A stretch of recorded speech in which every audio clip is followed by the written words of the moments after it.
Hello students, आज के इस वीडियो में हम देखेंगे कि हम n फैक्टर कैसे कैलकुलेट करते हैं और उसके एप्लीकेशंस क्या क्या हैं। जैसे कि हम लोगों में कुछ स्पेशल टैलेंट होता है, हम उसको x फैक्टर बोलते हैं। इस तरह से केमिस्ट्री में भी जो स्पेशल टैलेंट है उसको हम n फैक्टर बोलते हैं। तो केमिकल स्पीशीज के पास में होता है n फैक्टर।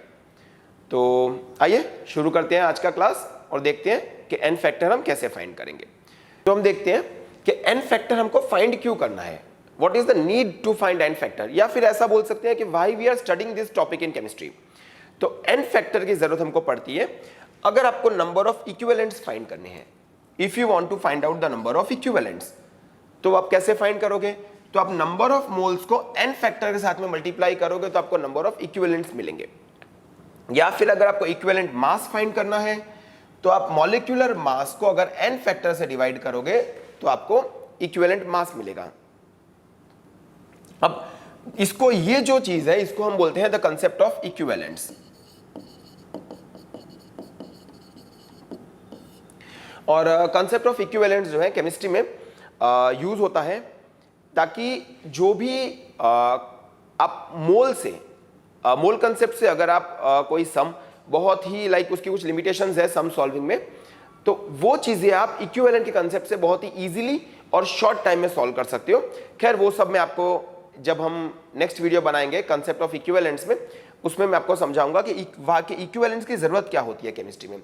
लेकिन उससे पहले आपको यह जानना जरूरी है कि n फैक्टर, हम n फैक्टर क्यों फाइंड करते हैं।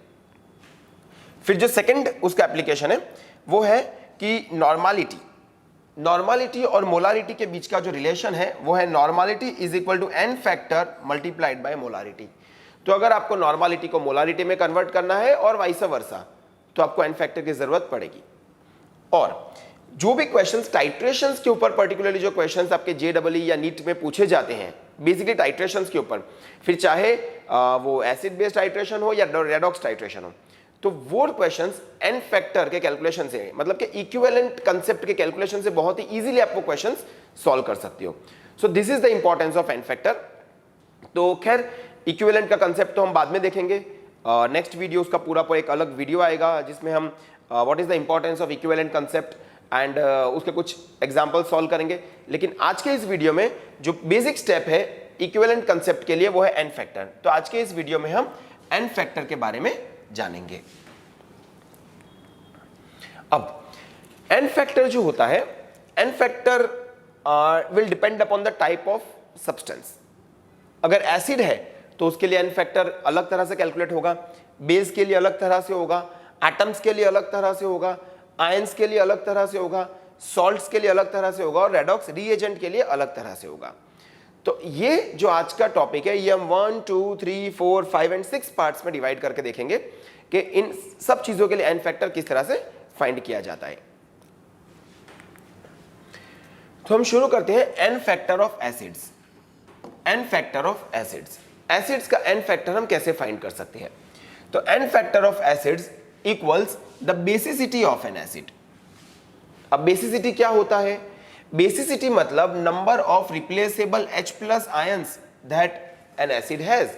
एसिड के पास में कितनी H प्लस आयंस है जो वो दे सकता है, वो डोनेट कर सकता है, उसको हम एसिड का n फैक्टर बोलेंगे।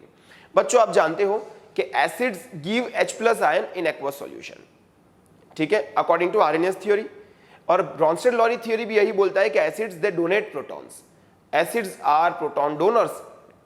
तो कोई भी एसिड कितना प्रोटॉन, कितना H प्लस डोनेट कर सकता है, उसको हम एसिड का n फैक्टर बोलेंगे या उसकी बेसिसिटी बोलेंगे। बच्चों याद रखो, एसिड की बेसिसिटी होती है और बेस की एसिडिटी होती है, राइट?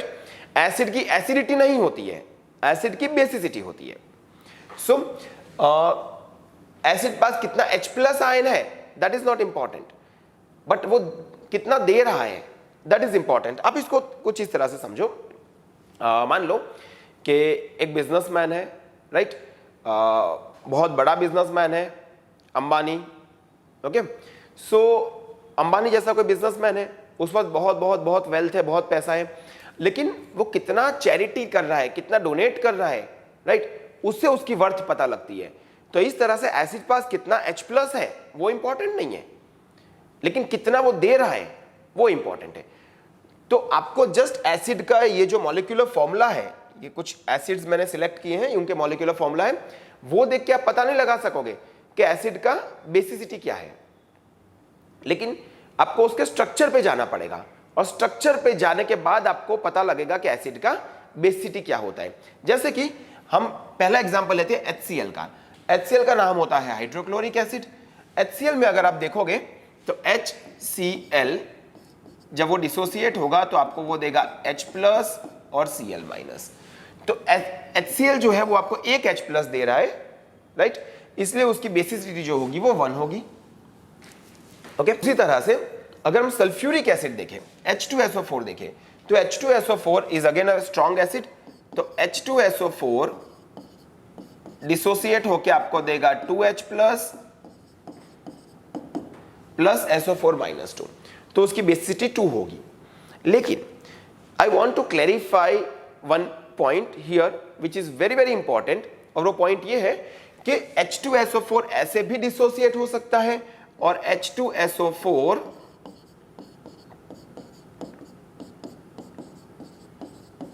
इस तरह से भी डिसोसिएट हो सकता है। फर्स्ट रिएक्शन में अगर आप देखोगे तो सल्फ्यूरिक एसिड जो है वो 2H प्लस दे रहा है, इसलिए उसकी बेसिसिटी 2 हो गई। सेकेंड रिएक्शन में सल्फ्यूरिक एसिड 1H प्लस दे रहा है, तो इस केस में उसकी बेसिसिटी या उसका एन फैक्टर 1 हो गया। तो मेरा कहने का मतलब है कि the N factor will depend upon the reaction also. N factor will depend upon the reaction. बच्चों ये लाइन लिख लो, अच्छे से लिख लो, ये लाइन मैं यहां पे लिख रहा हूं, इसको अच्छे से आप लिख लो, that n factor will depend on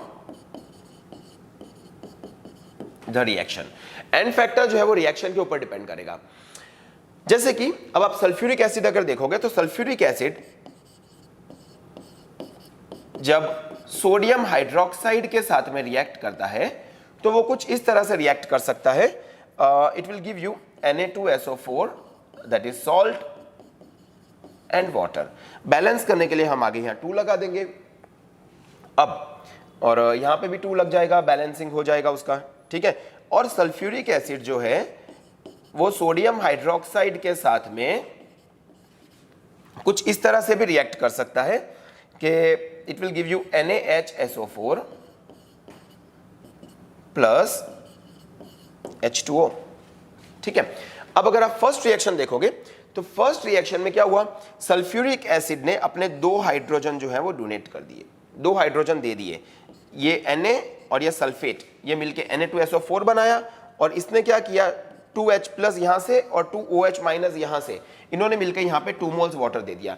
तो in the first reaction sulphuric acid gave 2H plus 2 protons. तो फर्स्ट रिएक्शन में उसका एन फैक्टर कितना हो जाएगा, 2 हो जाएगा।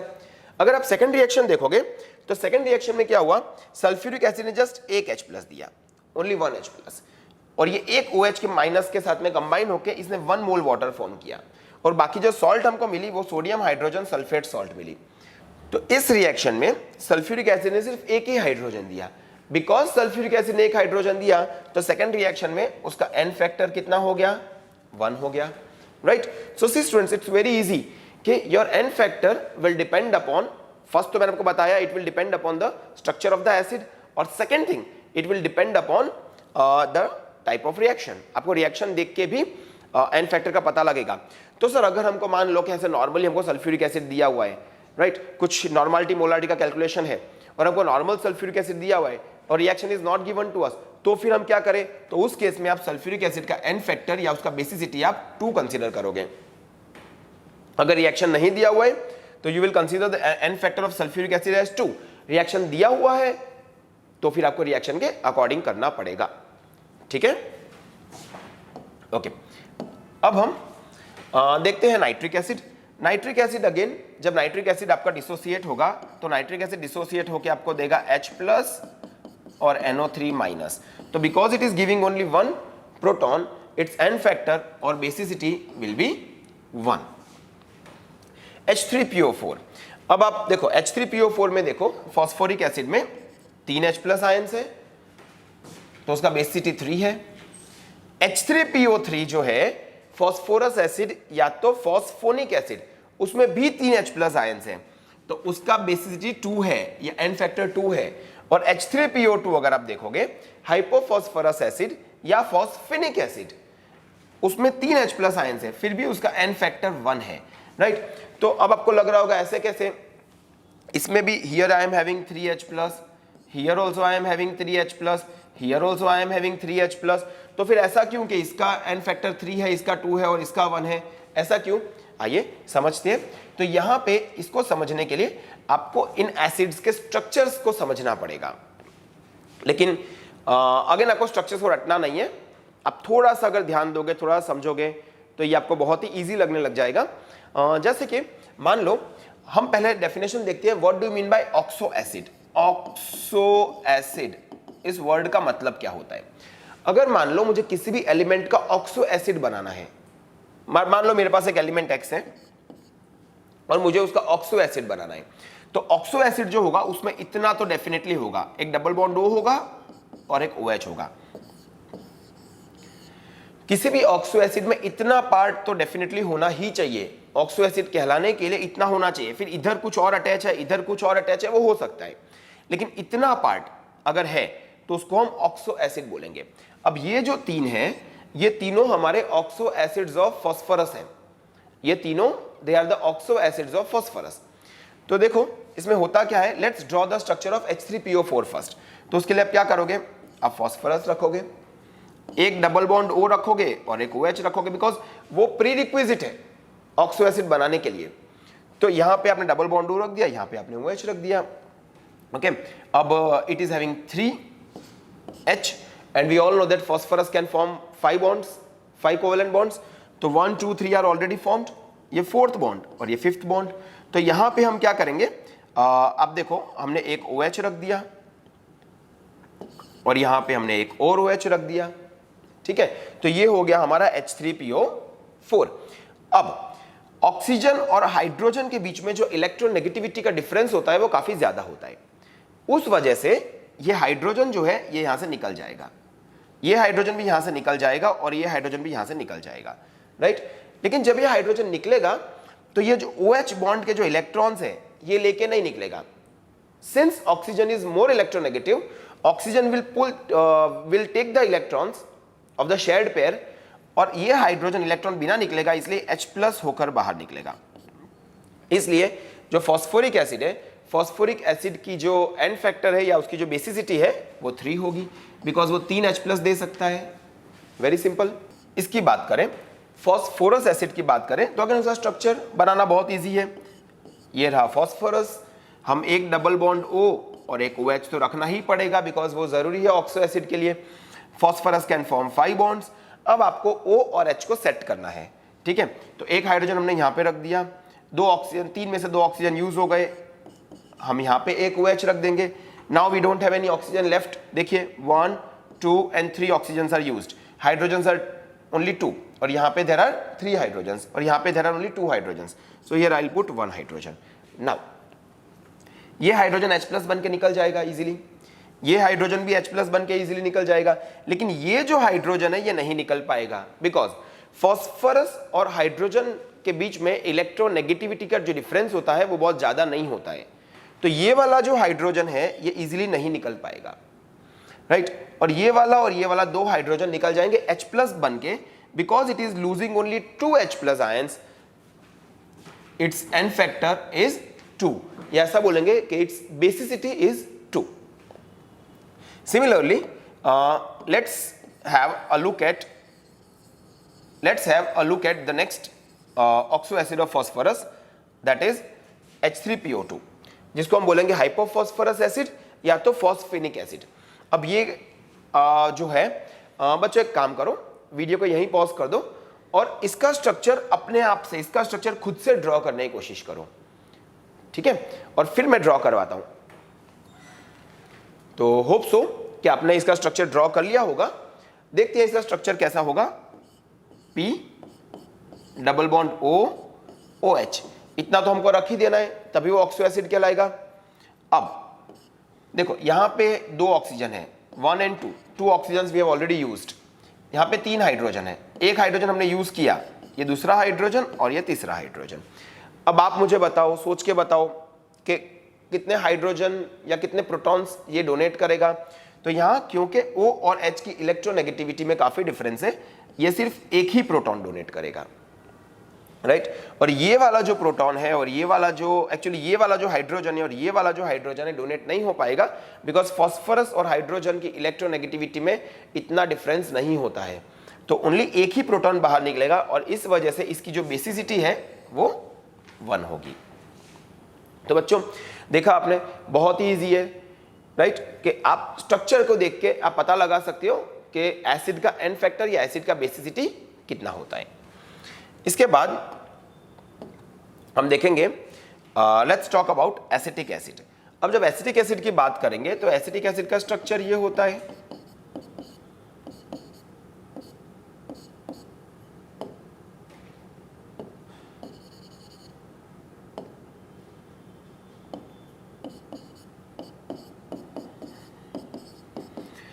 ये एसिटिक एसिड का स्ट्रक्चर है। अगेन ओनली ये वाला हाइड्रोजन जो है निकल जाएगा इन फॉर्म ऑफ प्रोटॉन, मतलब H+ के फॉर्म में निकलेगा, बिकॉज ऑक्सीजन और हाइड्रोजन की इलेक्ट्रोनेगेटिविटी में काफी डिफरेंस होता है, तो उस वजह से सिर्फ ये एक ही H+ जो है यहां से निकल पाएगा। ये वाला हाइड्रोजन, ये वाला हाइड्रोजन और ये वाला हाइड्रोजन नहीं निकलेंगे। क्यों नहीं निकलेंगे? बिकॉज अगेन कार्बन और हाइड्रोजन की जो इलेक्ट्रोनेगेटिविटी में जो डिफरेंस होता है वो काफी कम होता है, और ये हम ऑर्गेनिक में भी पढ़ चुके हैं कि कार्बन हाइड्रोजन बॉन्ड जो होती है वो नॉन पोलर बॉन्ड होती है, उसको हम स्टैंडर्ड या रेफरेंस की तरह लेते हैं ऑलवेज, राइट। तो ये वाले हाइड्रोजन नहीं निकलेंगे, ओनली ये वाला जो ये कार्बोक्सिलिक एसिड ग्रुप का जो हाइड्रोजन है सिर्फ वही निकलेगा, और इसकी वजह से इसका जो बेसिसिटी है या एन फैक्टर है वो 1 होगा। इसके बाद हम आते हैं बोरिक एसिड के ऊपर, H3BO3 that is boric acid. अब बोरिक एसिड का स्ट्रक्चर अगर मैं आपको बताऊं तो बोरिक एसिड का स्ट्रक्चर कुछ ऐसा होगा, BOH OH OH, ये बोरिक एसिड का स्ट्रक्चर है। बोरिक एसिड को H3BO3 लिखते हैं, या आप बोरिक एसिड को सिंपल ऐसा लिख सकते हो BOH थ्राइस, आप ऐसा भी लिख सकते हो उसको BOH थ्राइस। अब आप बोलोगे सर यहाँ पे देखो ऑक्सीजन के साथ में एक हाइड्रोजन अटैच है, यहाँ पे दूसरा है, यहाँ पे तीसरा है, राइट। तो इसकी वजह से 3 हाइड्रोजन निकल जाएंगे या 3 H+ निकल जाएंगे, और उसकी जो बेसिसिटी है वो 1 नहीं, लेकिन वो बेसिसिटी 3 होनी चाहिए, बट एक्चुअली ऐसा होता नहीं है, उसकी बेसिसिटी 1 होती है। अगर इसका जो आपका आंसर है ना ये लाई करेगा ऑक्टेट रूल में। देखो अगर आप देखोगे तो यहां पे बोरॉन की 3 बॉन्ड्स हैं, 1 2 और 3, 3 बॉन्ड्स हैं, इसलिए बोरॉन जो है वो इलेक्ट्रॉन डेफिशिएंट है, बिकॉज बोरॉन के आजू बाजू जो है ओनली 6 इलेक्ट्रॉन्स हैं, और स्टेबल होने के लिए किसी भी एलिमेंट को अपना ऑक्टेट पूरा करना पड़ता है, या इन अदर वर्ड्स उसके जो आजू बाजू 8 इलेक्ट्रॉन्स होने चाहिए, तब वो एलिमेंट स्टेबल होगा। बोरॉन के आजू बाजू आप देखो 1 2 और 3 बॉन्ड्स में 6 इलेक्ट्रॉन्स हैं, राइट, इसलिए बोरॉन इलेक्ट्रॉन डेफिशिएंट है। तो बोरॉन क्या करेगा, बोरॉन जो है पानी के साथ में रिएक्ट करेगा, वाटर के साथ में, ये हो गया हमारा वाटर, ये उस तरह से उसका रिएक्ट करेगा, और यहां पे क्या होगा, फर्स्ट ऑफ ऑल ये ऑक्सीजन जो है ये 2 इलेक्ट्रॉन्स ले लेगा, राइट। सबको समझ में आ रहा है? जो H और OH बॉन्ड के जो इलेक्ट्रॉन्स है, oxygen being more electronegative, first this oxygen will take up both the pair of electrons. As a result ये जो वाटर है ये कुछ ऐसा बन जाएगा, H plus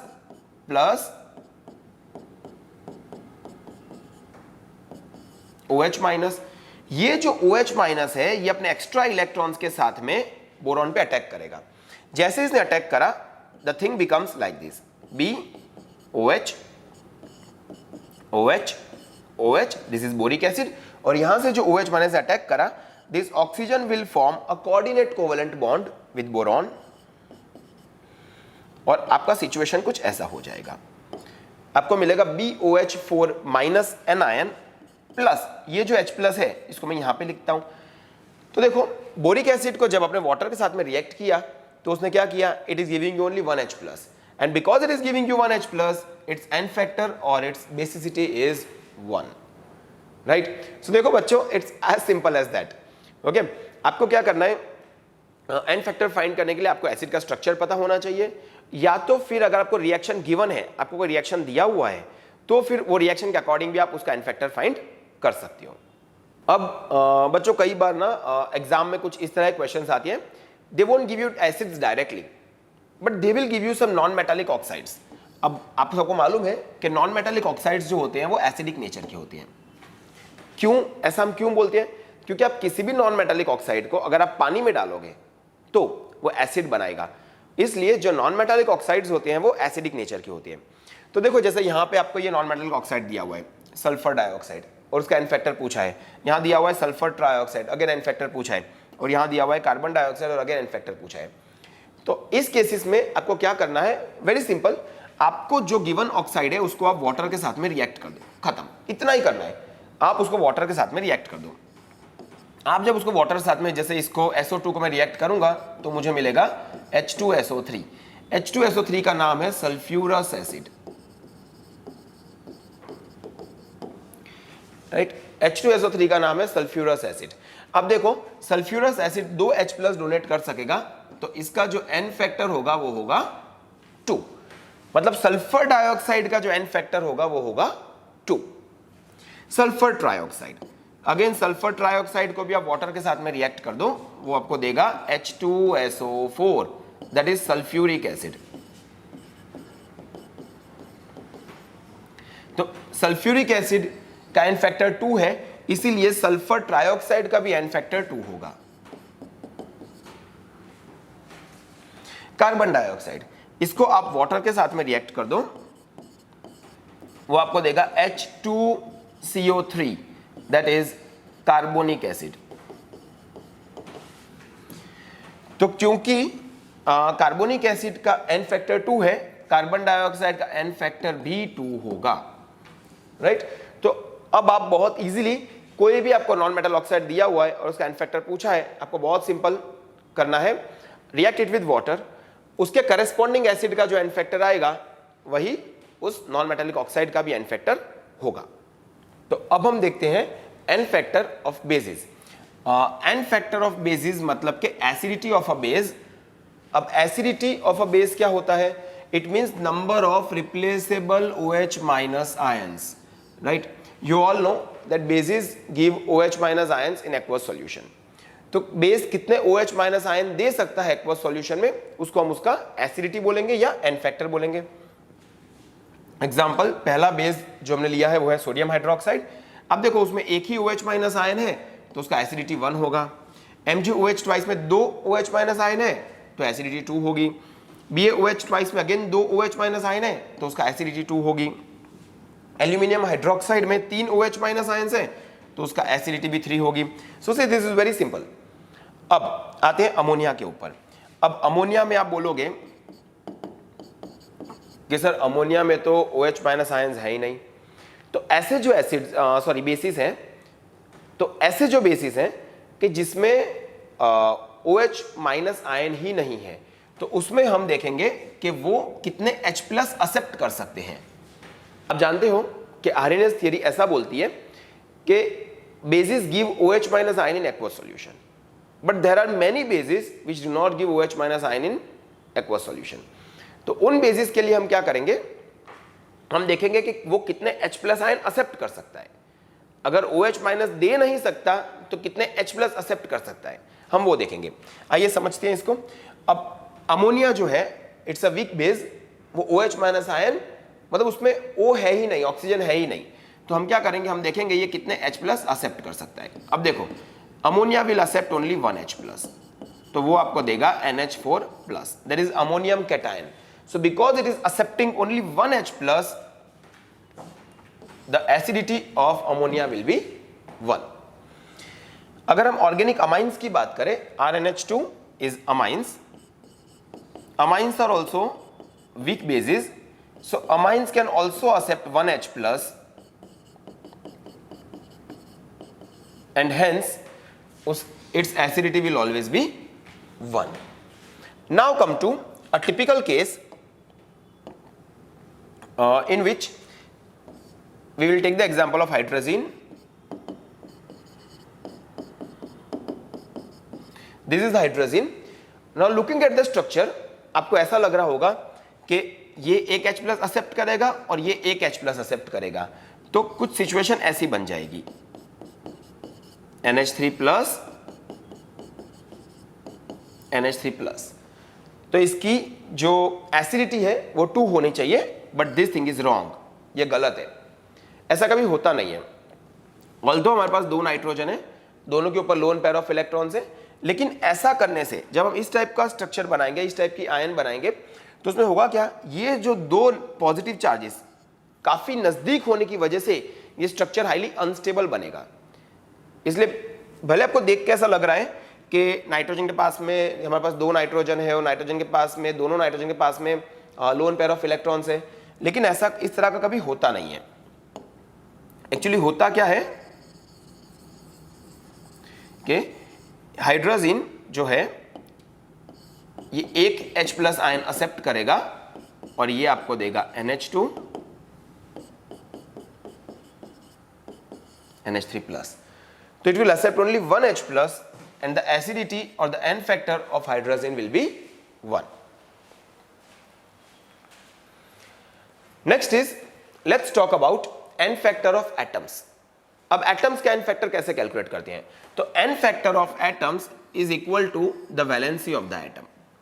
N factor of atoms is equal to the valency of the atom. जो उसकी वैलेंसी होगी वही उसका N factor होगा।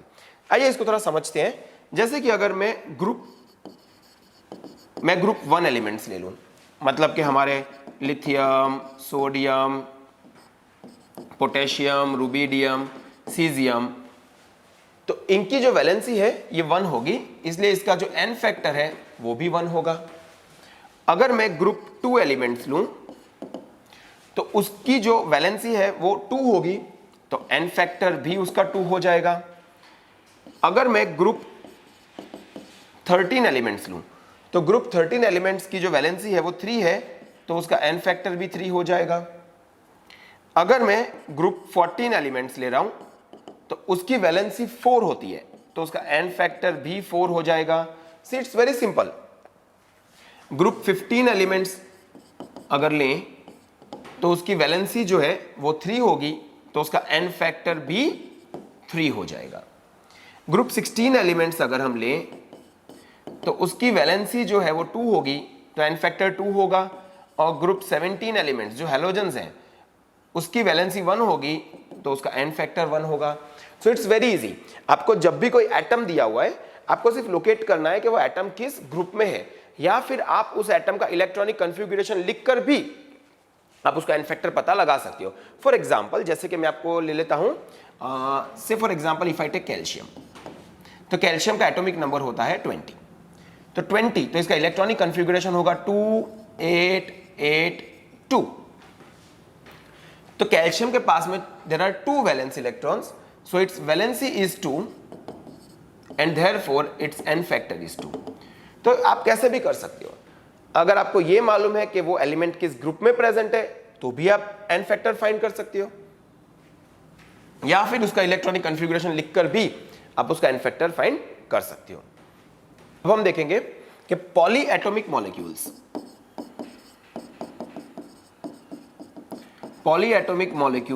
का N फैक्टर हम कैसे फाइंड करेंगे।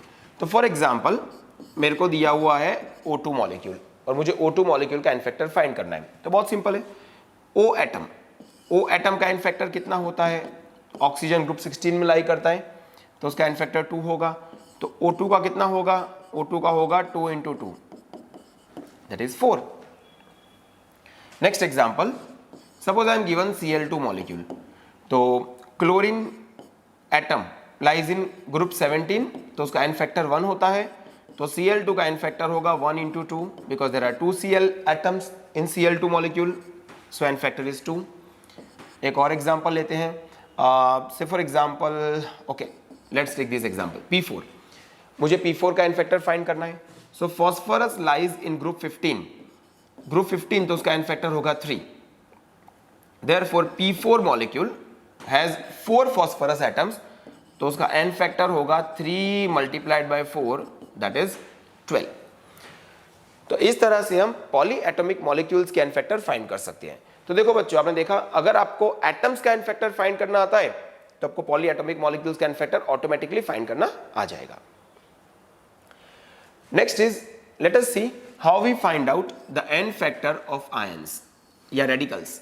सो एन फैक्टर ऑफ पॉजिटिव और नेगेटिव आयन और पॉजिटिव और negative radical is equal to the charge of that ion, उसके चार्ज के इक्वल होता है। तो फॉर एग्जाम्पल अगर मैं ले रहा हूं Na+ आयन, राइट, तो उसका चार्ज कितना है 1 एंड ये charge will only be equal to its N factor, तो उसका एन फैक्टर भी 1 होगा। अगर मैं ले रहा हूं Ca+2 आयन तो उसका चार्ज 2 है तो एन फैक्टर भी 2 होगा। NH4+ ion that is ammonium ion, उसका चार्ज 1 है तो एन फैक्टर भी 1 होगा। अगर मैं ले रहा हूं say for example sulphate ion SO4-2 तो उसका चार्ज -2 है, एन फैक्टर 2 होगा। Because N factor can not be less than 0, N factor 0 से कम नहीं हो सकता। एन फैक्टर फ्रैक्शनल हो सकता है लेकिन 0 से कम नहीं हो सकता। So n factor can never be less than 0, तो इसका एन फैक्टर होगा 2। अगर मैं ले रहा हूं कार्बोनेट आयन तो अगेन इसका एन फैक्टर होगा 2। अगर मैं ले रहा हूं सल्फेट आयन तो again N factor will be 2। If I am taking phosphate ion so n factor will be 3 and so on. So बहुत easy है, the n factor of an ion is equal to the charge of the ion. Next हम देखेंगे n factor of salts. अब salts के लिए n factor कैसे find करते हैं? तो n factor of salts is equal to total cationic मतलब पॉजिटिव चार्ज और टोटल एनाइनिक चार्ज मतलब negative charge in a salt. तो आपको सिंपल, आपको क्या करना है, सॉल्ट को स्प्लिट करना है इनटू पॉजिटिव एंड नेगेटिव और आपको देखना है कि उसमें कितना पॉजिटिव चार्ज है टोटल और कितना नेगेटिव चार्ज है टोटल। फॉर एग्जांपल यहाँ पे जो फर्स्ट सॉल्ट है वो है Na2CO3 सोडियम कार्बोनेट। तो आप उसको जब आयंस में स्प्लिट करोगे तो कैसे क्या होगा, Na+ और CO3-2। How many Na+ ions you have? 2 Na+ ions. So it has a total of 2 cationic charge, मतलब +2 जितना पॉजिटिव चार्ज है या तो फिर 2 जितना नेगेटिव चार्ज है उसके अंदर, तो एन फैक्टर होगा 2। तो आप सॉल्ट को आयंस में स्प्लिट कर दो और स्प्लिट करने के बाद आप देखो कि उसमें कितना पॉजिटिव चार्ज है या कितना टोटल नेगेटिव चार्ज है। जितना टोटल पॉजिटिव या नेगेटिव चार्ज होगा उतना ही उसका एन फैक्टर होगा। तो छोड़ो, हम नेगेटिव चार्ज के बारे में बात नहीं कर रहे, हम सीधा पॉजिटिव चार्ज देखेंगे और डिसाइड करेंगे। NaHCO3 इसको जब आप स्प्लिट करोगे तो आपको मिलेगा Na+ आयन और HCO3- ion. So it has +1 positive charge, so n factor will be 1। NaCl को अगर आप स्प्लिट करते हो तो आपको मिलेगा Na+ और Cl-। तो अगेन इसका एन फैक्टर होगा 1 because it has +1 positive charge. MgSO4 अगर आप MgSO4 को स्प्लिट करते हो तो आपको मिलेगा Mg+2 और SO4-2। तो इसका चार्ज हो है +2, इसलिए एन फैक्टर होगा 2। अब बच्चों कैल्शियम फॉस्फेट ये आप अपने आप स्प्लिट करने का ट्राई करो। अगर आप नहीं कर पाते हो तो मैं आपको सिखाता हूं कि कैसे सॉल्ट को स्प्लिट किया जाता है। सो वीडियो को आप पॉज कर लो और ट्राई करो और फिर हम देखते हैं कि कैसे हम कैल्शियम फॉस्फेट को आयंस में स्प्लिट करेंगे। कैल्शियम फॉस्फेट जो है आपको क्या करना है, देखो आप लिख लो Ca और आप लिख लो PO4, ये 2 आयंस बनेंगी। ऑलवेज सॉल्ट में से जो पहली आयन होगी वो पॉजिटिव आयन होगी, जो दूसरी आयन होगी वो नेगेटिव आयन होगी, वो तो मालूम है आपको। ओके, अब ये जो 3 है, यहाँ जो 3 दिख रहा है वो आप यहाँ ऊपर चार्ज में ले जाओ और ये जो 2 दिख रहा है इसको कैल्शियम के ऊपर चार्ज में ले आओ। तो यहाँ हो जाएगा Ca+2, यहाँ हो जाएगा PO4-3। अब कितने कैल्शियम आयंस आपके पास? 3 कैल्शियम आयंस है तो यहाँ पे आगे 3 लगाओ। कितने फॉस्फेट आयंस है? 2 है तो यहाँ पे आगे 2 लगाओ। तो आपका अब कितना पॉजिटिव चार्ज हो गया? 3 × 2 6। तो इसका जो एन फैक्टर होगा वो होगा 6। Okay, so it's very easy, right. आप किस तरह से सॉल्ट्स को स्प्लिट करते हो, इट्स वेरी इजी, ठीक है। That is how we find out n factor of salts. The next topic is n factor of a redox reagent. N factor of a redox reagent. बच्चों अगर आपने अभी तक रेडॉक्स रिएक्शन चैप्टर पढ़ा है तो ये टॉपिक आपके लिए है। अगर नहीं पढ़ा है तो ये टॉपिक आप रेडॉक्स रिएक्शन का चैप्टर खत्म करने के बाद आप ये वाला टॉपिक देखो, बिकॉज अभी अगर आप सिंपल, जैसे आप अभी 11th स्टैंडर्ड में जस्ट अभी आए हो और आप बेसिक कंसेप्ट ऑफ केमिस्ट्री पढ़ रहे हो और उसमें एन फैक्टर फाइंड करना पड़ रहे हो, तो रेडॉक्स वाला टॉपिक अभी के लिए आप स्किप कर दो। रेडॉक्स वाला टॉपिक वो आप जब रेडॉक्स रिएक्शन पढ़ोगे उसके बाद आपको ये टॉपिक बहुत ही अच्छे से समझ में आएगा। तो मैं ऐसा मान के चल रहा हूं कि आपने रेडॉक्स रिएक्शन चैप्टर ऑलरेडी पढ़ा हुआ है। So n factor of a redox reagent n factor of a redox reagent is equal to change in oxidation number of 1 mole reagent। ये 1 mole reagent जो है, 1 mole reagent ये बहुत important है। During a redox reaction oxidation number changes, वो तो हम सब जानते हैं, लेकिन 1 मोल रिएजेंट का कितना ऑक्सीडेशन नंबर चेंज हो रहा है उसको हम बोलते हैं उसका n फैक्टर। या तो उसको ऐसा बोल सकते हैं कि नंबर ऑफ इलेक्ट्रॉन्स लॉस्ट और गेन्ड बाय द रिएजेंट। कोई भी रिएजेंट कितना इलेक्ट्रॉन लूज कर रहा है या फिर गेन कर रहा है उसको उसका n फैक्टर बोलते हैं। जैसे कि एग्जांपल, हम पहला एग्जांपल लेंगे KMnO4, पोटेशियम परमैंगनेट। आप जानते हो potassium permanganate is a very good oxidising agent, but it oxidises differently in different media. Like in acidic medium, your KMnO4 will convert into Mn+2 ion. Basic medium it converts into MnO4-2, that is manganate ion, and neutral medium it converts into MnO2, manganese dioxide. अब यहाँ पे अगर आप देखोगे तो Mn का oxidation number आप find करो, Mn का ऑक्सीडेशन नंबर होगा 7, राइट। अगेन मैं ऐसा मान के चल रहा हूं कि you know how to find out the oxidation number. यहां पे Mn का ऑक्सीडेशन नंबर होगा 2, यहां पे कितना हो जाएगा Mn और -2 और ये, तो यहां हो जाएगा 6, और यहां पे लास्ट में Mn का ऑक्सीडेशन नंबर हो जाएगा 4। तो आप देखो in acidic medium the oxidation number of KMnO4 changes from +7 to +2, तो इसके लिए n फैक्टर होगा 2। In the second case it changes from +7 to +6, तो इसके लिए n फैक्टर हो जाएगा 1, और थर्ड केस में इट चेंजेस फ्रॉम +7 to +4, तो इसके लिए n फैक्टर हो जाएगा 3। So this is how you find out the n factor of a redox reagent. Next example हम लेंगे K2Cr2O7 पोटेशियम डाइक्रोमेट, जो एक बहुत अच्छा ऑक्सीडाइजिंग एजेंट है। तो यहां पे अगर आप क्रोमियम का ऑक्सीडेशन नंबर फाइंड करोगे तो वो होगा 6, लेकिन हमारे पास 2 क्रोमियम एटम्स है, इसलिए 6 × 2 is 12। अब यहां पे 2 क्रोमियम है तो यहां हमको 2 रखना पड़ेगा क्रोमियम के एटम्स को बैलेंस करने के लिए। तो इसका ऑक्सीडेशन नंबर हो जाएगा 2 × 3 6, ठीक है। अब मुझे इसका n फैक्टर अगर फाइंड करना है, सो that will B 12 - 6, that is change in oxidation number, that is 6, right. अब चाहो तो आप Cr+3 का भी n फैक्टर फाइंड कर सकते हो। कैसे? Let's see. यहां पे मेरे पास 2 मोल्स क्रोमियम है, लेकिन जो n फैक्टर होता है बच्चों, n फैक्टर क्या होता है? It is the change in oxidation number पर मोल ऑफ द रिएजेंट। आपको ये आगे का जो स्टोइकियोमेट्रिक कोएफिशिएंट है ये कंसीडर नहीं करना है। तो आपने, अब क्वेश्चन आ रहा होगा, सर आपने यहाँ पे क्यों, when we were finding the n factor of K2Cr2O7 आपने क्यों कंसीडर किया? क्योंकि K2Cr2O7 में 1 मोल है, देखो आप, राइट। लेकिन यहाँ पे जब हम इसका n फैक्टर फाइंड करेंगे तो इसका भी 1 मोल होना चाहिए।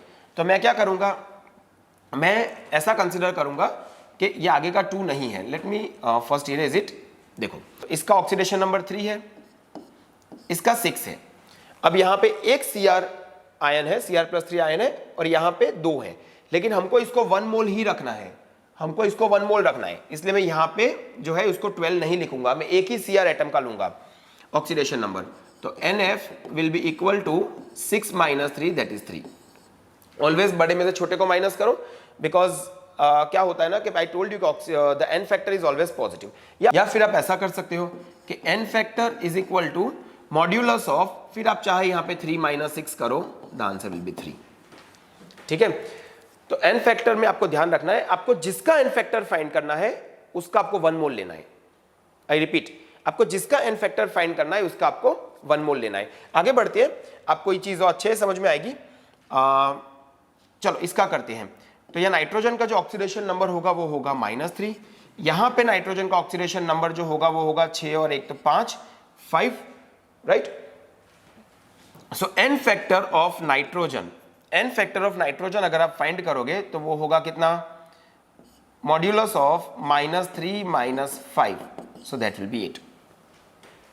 और यहां पे नाइट्रेट आयन का भी सेम ही होगा एन फैक्टर, ठीक है, -3 -5, सो दैट इज 8।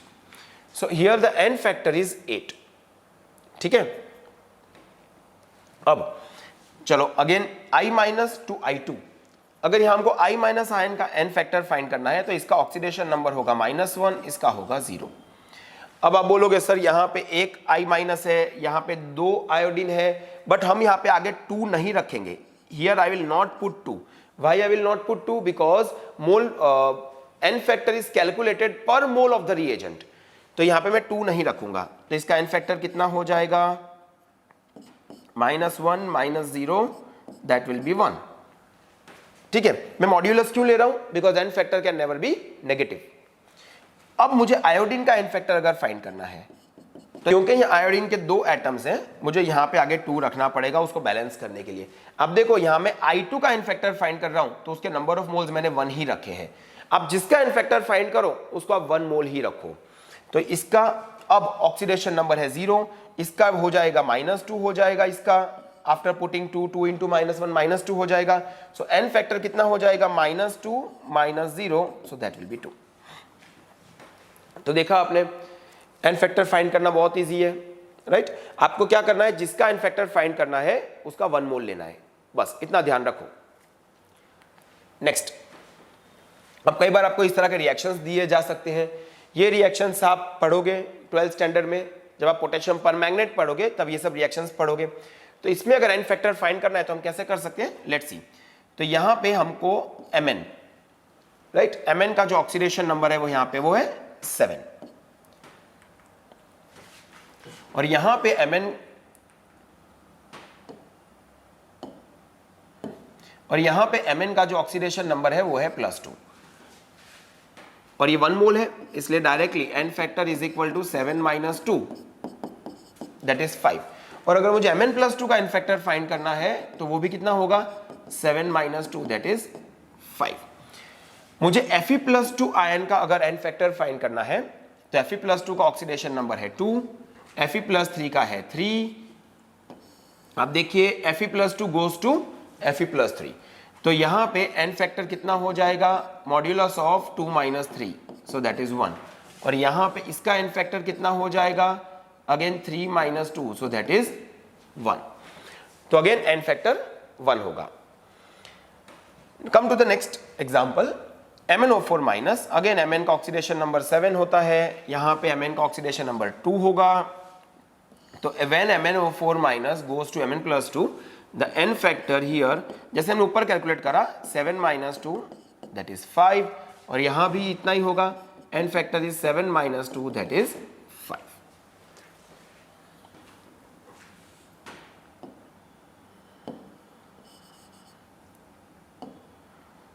5। ठीक है। अब हम I- का अगर एन फैक्टर फाइंड करें तो I- का ऑक्सीडेशन नंबर है -1, I2 का ऑक्सीडेशन नंबर होगा 0। तो देखो I- का एन फैक्टर कितना हो जाएगा, -1 - 0, so that is 1। But when you come to I2, जब आप I2 पे आओगे, राइट, तो क्या होगा, यहां पे 2 आयोडीन एटम्स है और यहां पे 1 आयोडीन एटम है, तो आपको इस केस में यहां पे आगे 2 लगाना पड़ेगा, आपको 2 लगाना पड़ेगा। और जब आपने 2 लगाया तो अब इसका जो एन फैक्टर, इसका जो ऑक्सीडेशन नंबर है वो हो गया -2, इसका तो 0 है, तो एन फैक्टर कितना हो जाएगा, -2 - 0 का मॉड्यूलस, दैट इज 2। ठीक है। So here the N factor of I- is 1, but n factor of I2 is 2। Again आपने देखा कि जब मैं I- का एन फैक्टर फाइंड कर रहा था तो मैंने उसको 1 मोल ही रखा, लेकिन जब मैं I2 का एन फैक्टर फाइंड कर रहा था तो मैंने I2 को 1 मोल रखा, लेकिन इसको बैलेंस किया। तो आप जिसका एन फैक्टर फाइंड कर रहे हो उसका जो स्टोइकियोमेट्रिक कोएफिशिएंट है हमेशा 1 होना चाहिए, ये चीज आप अच्छे से दिमाग में बिठा लो। आई रिपीट, आप जिसका भी एन फैक्टर फाइंड कर रहे हो उसका जो स्टोइकियोमेट्रिक कोएफिशिएंट है वो हमेशा 1 होना चाहिए। नेक्स्ट अगेन mn का 7, mn का +2, so this I am not doing because आगे 2 बार हमने सेम का सेम किया है। Let us talk about this. ये ऑक्सिलेट आयन है। ऑक्सिलेट में कार्बन का जो ऑक्सीडेशन नंबर होगा 2x - 8 तो 6 और 3 हो जाएगा। कार्बन का ऑक्सीडेशन नंबर यहाँ पे 3 हो जाएगा और यहाँ पे कार्बन का ऑक्सीडेशन नंबर 4 हो जाएगा। ठीक है, अब देखो लेकिन यहाँ पे 2 कार्बन एटम्स हैं तो हमको 3 × 2 = 6 करना पड़ेगा। ओके, और यहाँ पे हमको 2 से मल्टीप्लाई करना पड़ेगा यहाँ से।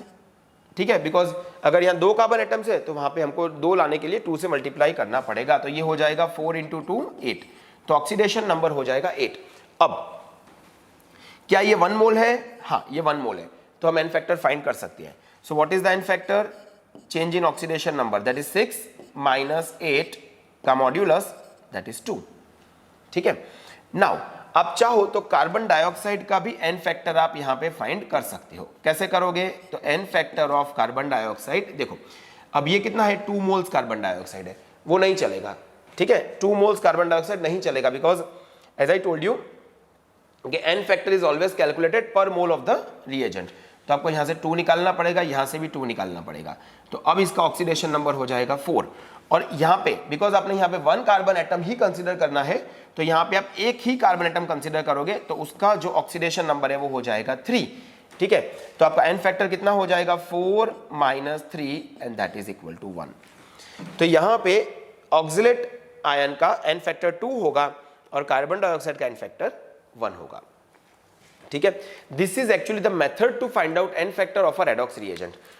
बच्चों एक और वीडियो इसके बाद जो बनाऊंगा कंसेप्ट ऑफ इक्विवेलेंट्स में।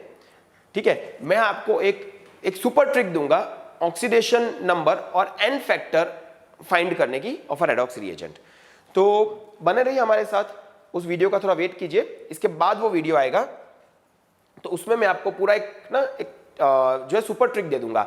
आपको ये सब करने की कोई जरूरत ही नहीं पड़ेगी, उसके अंदर एकदम सिंपल मेथड से आप एन फैक्टर फाइंड कर सकोगे रेडॉक्स रिएजेंट का। लेकिन अभी के लिए फिलहाल के लिए आपको ये आना जरूरी है। ये आएगा तो आपको वो सुपर ट्रिक में समझ आएगा और आप जो है उसको प्रॉपर्ली रेडॉक्स रिएक्शंस के जो एग्जांपल्स हैं उसमें आप अप्लाई कर सकोगे। तो आइए हम फटाफट एक क्विक रिकैप ले लेते हैं, हमने क्या पढ़ा आज। तो एन फैक्टर, अगर आपको एसिड का एन फैक्टर फाइंड करना है that is equal to basicity of an acid. Basicity मतलब number of H+ ions donated by the acid.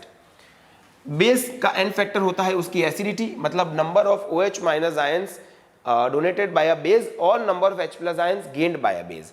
Atom का एन फैक्टर होता है उसके वैलेंसी के इक्वल। आयन का एन फैक्टर होता है उसके चार्ज के इक्वल। सॉल्ट का एन फैक्टर होता है टोटल कैटायनिक चार्ज के ऊपर डिपेंड करता है। आप टोटल कैटायनिक चार्ज या टोटल एनायनिक चार्ज कुछ भी ले सकते हो, but since we are positive people हम लोग कैटायनिक चार्ज ज्यादा प्रीफर करेंगे। रेडॉक्स रिएजेंट, रेडॉक्स रिएजेंट का जो एन फैक्टर है that is equal to change in oxidation number या फिर नंबर ऑफ इलेक्ट्रॉन्स लॉस्ट और गेन। एक ही बात है, जितना चेंज इन ऑक्सीडेशन नंबर होगा उतने ही इलेक्ट्रॉन्स गेन या लूज होंगे, लेकिन पर मोल, दिस इज वेरी इंपॉर्टेंट, पर मोल ऑफ द रिएजेंट। आपको जिस रिएजेंट का एन फैक्टर फाइंड करना है उसका स्टोइकियोमेट्रिक कोएफिशिएंट 1 होना चाहिए, बस इतना आपको ध्यान रखना है। That's all for today. Next time हम मिलेंगे एक और एक्साइटिंग वीडियो के साथ, एक और इंटरेस्टिंग वीडियो के साथ। तब तक बने रहिए हमारे साथ, और अभी तक अगर आपने चैनल को सब्सक्राइब नहीं किया है तो प्लीज़ सब्सक्राइब कर दीजिए, और अगर वीडियो पसंद आया हो तो लाइक कर दीजिए, अपने फ्रेंड्स के साथ में शेयर कर दीजिए, और जो बेल आइकन है उसको दबाना मत भूलिए ताकि जब भी हम कोई नया वीडियो पोस्ट करें तो आपको इमीडिएटली उसका नोटिफिकेशन आ जाए। ओके, तब तक keep studying and keep working hard. All the best.